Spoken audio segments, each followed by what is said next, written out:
the closing bell on Wall Street, and now it's market domination overtime. Jared Blikre and Allie Canal going to chat with us on what happened in today's session. I'll start with the closing prices today. The Dow, after starting the day in the red, climbed into the green as it went on. We talked earlier about how an auction of 30-year Treasury notes went a little bit better than had been anticipated. That's something that was perhaps a relief even for equity investors. Seeing the Dow up about 102 points on the day, about a fifth of 1%.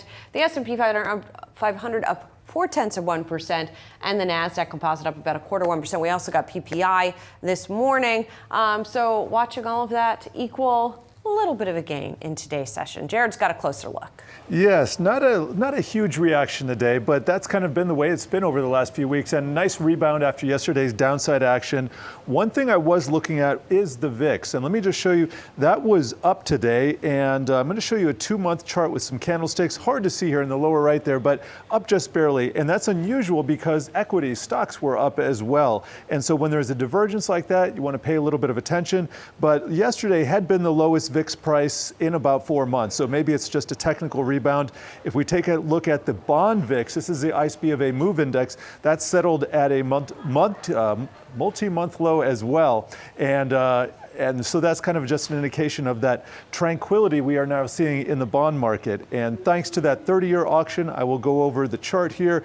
This is 4.84%. This was above 5% just a few weeks ago, so this is kind of a relief. That 30-year auction did go well today. We had successful 10-year and 3-year auctions yesterday and the day before. So all in all, the bond market is not causing the hiccups that it was in the equities market just a few weeks ago. So that out the window. Equities need a new catalyst, and we'll have to see what comes of that in the coming days. But here's a sector action for today. Really interesting to see utilities and tech in the leadership spot. You know, in the past, and you have to kind of go back to last year, utilities was an AI play, and so it kind of played into the tech theme, and maybe that's what's going on today. But after those two, we have healthcare, that's XLV, and then staples, and then real estate. So interesting mix, a lot of defensive sectors at the top, along with tech today. What didn't work was communication services and consumer discretionary and industrials. So the mega cap sectors were mixed, and we're seeing Alphabet and Meta down. Those are the communication stocks, and then consumer discretionary. Guess what? That is a Tesla story. Amazon was basically flat on the day, so it didn't contribute really either way. Microsoft, Nvidia leading the way for tech. And I'll close here on the Dow. A lot more green than red. Nice change from yesterday. Boeing kind of a sore spot, down almost 5% in the lower square down there. Walmart down 1%. But for the most part, more risk on than off today. Josh. Thank you, Jared. Allie Canal here with us as well to break down the market action as stocks do finish in the green, Allie. Or lack thereof. Yes. I mean, it was We were a little like wobbly. sort of muted day, Yeah, right? we were a little wobbly earlier, large part due to Boeing, that crash that we saw in India dragging down the Dow, but we ended in the green. Very encouraging signs here. Jared was just talking about the 30-year Treasury auction, and that's been a big concern for investors as we've seen longer-term yields rise very rapidly, and a lot of the economists and strategists that I've been speaking with say that if we do see another significant leg down in equities, it's going to be because of a shock to the bond market. So that's something that investors are watching closely. And we know that President Trump is watching closely as well. And we did hear several times from the president today. He talked about the tariff and trade deals, saying that the trade partners out there, they can take them or leave them when it comes to some of those deals. He talked about his conversation with Jerome Powell, saying that he told him, look, if inflation continues to rise or reverses these disinflationary trends, he's cool with hiking rates. But for now, he would like a jumbo basis point cut, since we have seen some easing on the inflation side. Well, and that would also make it easier for him to add to the deficits and not have to service the debt to the same extent. I'm just noticing also the best performing group today was utilities. And, you know, sometimes we do see utilities move inversely with interest rates. So seeing bond yields come down today after that auction, after the recent economic data, probably not hurting matters for utilities. They tend to be vulnerable in a couple different ways to interest rates being higher. They tend to carry a lot of debt, so they too, like the U.S. government, sometimes have high debt servicing costs, and also they pay high dividend yields, so they sort of compete with treasuries in that way. So it's just something I was noting that was interesting to say. You know what, Allie? Today we learned, or I learned at least, Oracle is not in the Nasdaq. I'm sure I knew that before and forgot that fact, and then remembered it as I was looking, because Oracle shares were up something like 13% today. Yeah, and you wonder with the AI boom, all the companies that could benefit from it, not just the ones who make the chips, not just the hyperscalers, but really all the software companies, and really what the next iteration could be for big tech. And if you think about the Nasdaq and the S&P 500, we are not that far off from the record highs. So the fact that we've seen this really V-shaped recovery has been remarkable, and that's something that in my conversation with strategists stands out. We saw a quick leg down, but we saw it equally as fast rise up. So that just goes to show that a lot of these investors, they're trading on headlines. We saw a lot of retail dip buying, a lot of new people entering the market right now, younger folk as well, which I always find really interesting. So it's heading into the summer where it's typically a little more quiet. Yes. I wonder if that's not going to be the case this time around, because we have those reciprocal tariffs maybe. Sure. Well, I mean, that's the thing. So as you mentioned, the S&P 500, I just looked at the chart, is a little less than 2% below the record. Summers are quiet until they're not, right? There have been some memorable times. The debt downgrade, remember the first one of U.S. debt came in August of, what was it, 2011, whatever that was. So you do get sometimes, Brexit was a summer event, so sometimes you get these events that even though some of them were expected, the Brexit vote was actually unexpected the way it went, you get then a big reaction. Yeah, and you wonder if at this point investors have been desensitized to a lot of these tariff headlines, especially since we've seen a lot of de-escalation on that front, especially with our relationship with China. I'm not sure what could move the needle there that would spook investors to the point that we saw in early April. You wonder if we've reached peak uncertainty when it comes to that, but everything is possible in this environment. Yeah, definitely. All right, thank you, Allie. Appreciate it. Meanwhile, let's turn to Adobe, because those second quarter results are just hitting the wires now. So we're looking at Q2 adjusted EPS comes in at 506. Street was at 498, so that's a beat. Top line Q2 revenue 5.87 billion. The Street was at 5.8 billion. Now let's turn ahead to what do they see for Q3? They're calling for Q3 EPS between 515 to 520. Street was at 511, and Q3 revenue, it looks like they're calling for between 5.88 billion to 5.93 billion. Street was closer to 5.88 billion. The stock popping here, at least initially in the after hours, Julie. Yeah, Shantanu Narayan, the CEO of the company, saying in the statement that the AI innovation is transforming industries. Of course, you know, AI, everybody's talking about AI. The concern, of course, with Adobe has been that AI would be more of a competitor than it would be something that would help the company. But this raised forecast perhaps shows that's not the case right now. The CFO saying that as a result of that strong performance in the first half, that's why they're raising the revenue and EPS targets for the full year. And he said, we continue to invest in AI innovation across our customer groups to enhance value realization and expand the universe of customers we serve. Yeah, importantly, the stock, you know, now we're actually coming back down to earth here, up about 1%. Heading into this print, you know, it has been rough to be long this stock. I mean, if you're in this name, heading into this print, the stock was in the red. This year, it's in the red over the past 12 months. Concern, as you point out, Julie, has been Gen AI and the increasing competition there, and what Adobe's role could look like, how Adobe could be disrupted. We do have spoken, though, to some very smart bulls on the show, Julie, who have made the case and pound the table that this one's one to own, that Adobe customers, one argument you hear them make is that Adobe customers use their tools to edit videos, not so much create videos. Their point being that they still think Adobe has an important place here in that sort of broader creative technology market. Yeah, and there are two main segments here. There's the digital media segment and the digital experience segment here. And I'm just looking to see here what we saw in terms of numbers. It looks like subscription revenue in two other groups, business professionals and consumers, subscription revenue up 15%, creative and marketing professionals subscription revenue up 10%. So seeing growth in both those areas. Digital media revenue up 11% and digital experience revenue up 10% as well. So, you know, seeing that low double-digit growth for both of those segments. Stock about 1% right now in the after hours. Yep. Coming up, we're going to be joined by an analyst to break down the latest results from Adobe. Stick around, much more market domination overtime. That's coming up. Adobe earnings crossing the wire moments ago. The company reporting an earnings beat for the second quarter, as it also provides an upbeat outlook. Third Bridge senior analyst Charlie Miner joins us now to discuss. Charlie, it is good to see you. So Adobe reports we had a strong initial move there. Now it looks like kind of coming back to earth. We're up sub 1%. But give us your reaction, Charlie. Your instant reaction to the results. The stock, as I was telling Julie, Charlie, it's been rough. Heading into the print, we were in the red this year and over the past 12 months. What do you make of it? Yeah, it's a strong report. The problem is it doesn't change the narrative. You mentioned that it's not just recently that the stock has struggled a little bit. It's basically traded flat over the past 5 years. And that's a period where they've grown earnings per share by 50%. They've grown in that double-digit range. You just think from a fundamentals perspective that they would be growing their stock price, that there'd be more enthusiasm right now.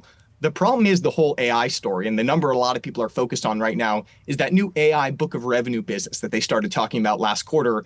They were talking, though, about $250 million in ARR by the end of fiscal year 25. That's not going to move the needle. That's just over 1%. That's not changing models or changing valuations. And so they continue to be one of the more controversial names when it comes to picking AI winners and losers. And I don't think that this report is necessarily going to settle any of those debates. Yeah, because isn't, Charlie, the bigger argument on the part of Adobe itself that it is going to present these AI tools as a way for design to be more accessible to a larger swath of people, right? And so I'm curious how you think about that and whether you think that is going to be a viable proposition longer term.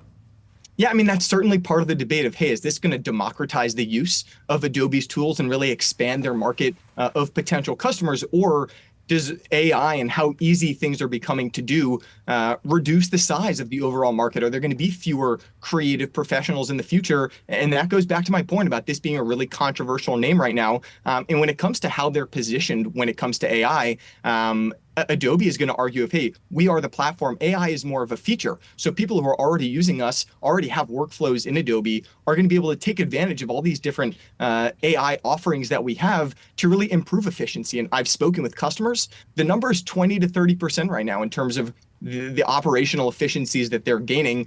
They're looking for 50 to 60% over the next couple of years. So early indications are that the AI is helpful, that people are using it, they like using it, but the lack of monetization, it's hard to put them in that AI winner bucket. And just from a first principles perspective, we're all seeing these incredible AI tools coming to market. It's just hard to imagine a world where they aren't disrupted in some capacity. When you try to think, Charlie, kind of in that broader creative tech space, Charlie, and you think through what are Adobe's real competitive advantages and strengths, Charlie, does it come down to tools, or is it their distribution, or is it just, hey, they have these long-standing relationships? Because they do, to your point, now they find themselves in this position where they've got new rivals, new entrants with new AI tools that are gaining traction. Yeah, and I think this is where if you brought an Adobe executive, they'd be really excited to answer this question. As we sit here today, there is no viable alternative to Adobe when it comes to an enterprise customer. You can think about someone like Canva. They would love to be considered an enterprise tool, and they have 200 or hundreds of millions of individual creative users, but no one is ripping and replacing Adobe and using Canva. It's the tools, it's the distribution, it's the integrations that they've built out, and all this content that lives inside of Adobe. So right now, that product moat is very strong, and it's why in the short term, there really isn't a debate as to whether they're an AI winner or loser. They are going to get the opportunity to prove that they're the best platform moving forward.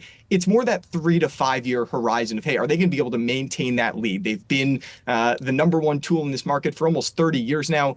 Their leadership team has been able to navigate turbulent markets, tech transitions and transformations. Is that going to continue, though, in the medium to long term?